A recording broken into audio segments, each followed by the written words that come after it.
लौकिक में भी छोटे बच्चे होते हैं, माँ बाप की अंगुली पकड़ कर चलते हैं, माँ बाप को सब कुछ पूछ कर करते हैं क्योंकि छोटे हैं। जब बड़े हो जाते हैं, स्वतंत्रता से कोई कार्य करते हैं, कार्य अच्छा होता है तो माँ बाप उन्हें और भी फ्रीडम देते हैं। ऐसे यहाँ पर भी है।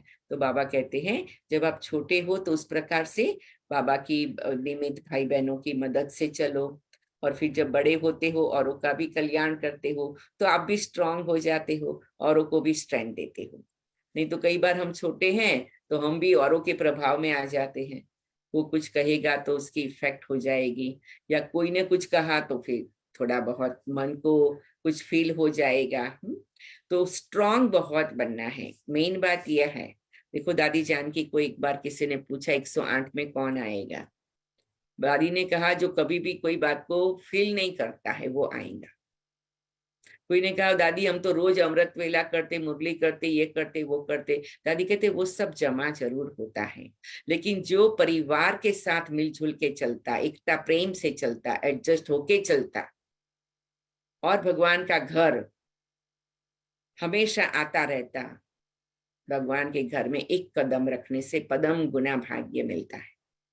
आपका कभी अमृत वेला मिस हो जाए, होना नहीं है, लेकिन कोई कारण से, तबीयत के कारण या सचमुच आप रात को बाहर गाम गए थे, तो आप जैसे ही उठो बाबा को याद कर लेंगे, बाबा बल भर देगा। लेकिन परिवार के साथ नहीं बना तो बाबा कहते अमृत वेले के क्या फायदा। हम अमृत वेला करते हैं, मुरली रेगुलर सुनते हैं, नुमाशा मेडिटेशन करते, किस लिए, किस लिए करते हैं, कोई मुझे बताएगा। हम अमृत वेला मेडिटेशन, मुरली क्लास, इस इनुमाशा मेडिटेशन, भोग लगाना, बाबा को दिल से याद करना, ये सब हम किस लिए करते हैं। इस संगठन में शक्ति होती है, संगठन में शक्ति होती है, लेकिन ये सब हम इंडिविजुअली क्यों करते हैं। आत्मा में बल भरने के लिए, आत्मा के संस्कारों को सॉफ्ट बनाने के लिए। ओके, आप दोनों की बात राइट है, लेकिन मैं थोड़ा डिफरेंट डायमेंशन देख रही थी, क्योंकि जितना हम बाबा को याद करते उतना हमारी आत्मा सॉफ्ट बनती, मीन्स हमारा ईगो मेल्ट हो जाता, हमारा पुराना संस्कार मेल्ट हो जाता, तो सॉफ्ट होने से मोल्ड होना इजी हो जाता है। बाबा कहते हैं जो मोल्ड होता है वो रियल गोल्ड बनता है। तो कोई भी चीज को मोल्ड करने के लिए पहले उसको सॉफ्ट किया जाता है ना। जैसे कोई भी चीज को, जैसे लोहार है तो वो लोहे को मोल्ड करके सुंदर डिजाइन वाला गेट बनाएगा, तो लोहे का जो रॉड होता है, सलिया होता है, जिसको रॉड इंग्लिश में कहते, हिंदी में क्या बोलते मुझे नहीं मालूम, तो उसको वो पहले सॉफ्ट बनाता है गर्मी से, है ना।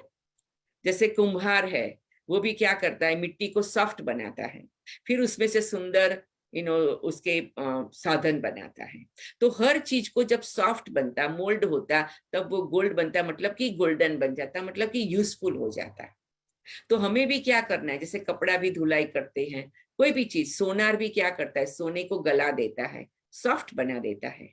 तो जब हम सॉफ्ट बनेंगे तभी क्या होगा, मोल्ड होंगे, रियल गोल्ड होंगे, और बाबा के प्यारे बनेंगे, और ऑटोमेटिक परिवार में मिलजुल के रहेंगे। जो व्यक्ति परिवार में मिलजुल रहता है वो 108 में आता है। आज क्यों मोहिनी दीदी एडमिनिस्ट्रेटिव हेड बन गई, जयंती बहन बन गई, क्योंकि परिवार के साथ रहे, दादियों के साथ रहे। दादी ने कहा हाँ तो हाँ, ना तो ना, दादी ऐसा करे जी, न करे जी। हम दादी जानकी की कहानी आप सबको कई बार पहले भी सुनाई है, आज भी सुनाती हूँ कि कैसे मोल्ड होना होता है। अब देखो दादी जानकी को एक सुंदर प्रोग्राम का विचार आया, तो दादी जानकी ने लंदन के जो नियमित भाई बहने थे, उनकी टीम बनी हुई है, उनको स्मॉल ग्रुप को बताया। दादी ये तो बहुत अच्छी बात है, हम जरूर करेंगे, हम तन मन धन से करेंगे। भारत का कोई प्रोजेक्ट था, तो दादी को किसी ने रिक्वेस्ट किया था, तो दादी ने कहा चलो हम लंदन की ओर से करके देते हैं, ऐसे कुछ विचार आया होगा, मुझे डिटेल नहीं मालूम, लेकिन मुझे इतना मालूम है। अच्छा, अब क्या हुआ कि जब सब बातें फाइनल हो गई तो दादी ने कहा चलो आज मैं बड़ी दादी को भी बात करती हूँ, क्योंकि उसने कहा बड़ी दादी का मैं टाइम लूं, पहले कुछ तो सब फाइनल हो तभी तो पूछूं ना दादी को। तो दादी को कहा दादी, और शायद पहले उनकी बात आपस में हुई भी होगी, तो कहा दादी जो बात हुई थी इस प्रकार से है, यहाँ वाले भाई बहनों ने सहयोग देने को कहा, वो भी जो भी सारी डिटेल थी दादी ने बताई।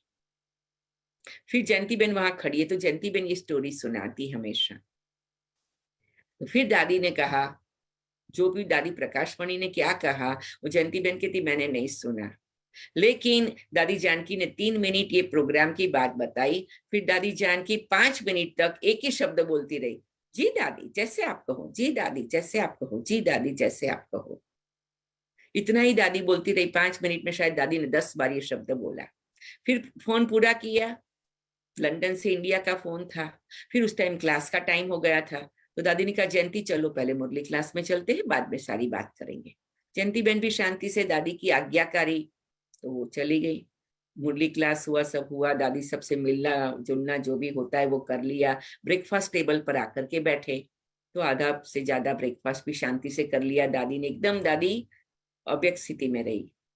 फिर धीरे से दादी ने कहा जयंती मालूम है दादी ने क्या कहा?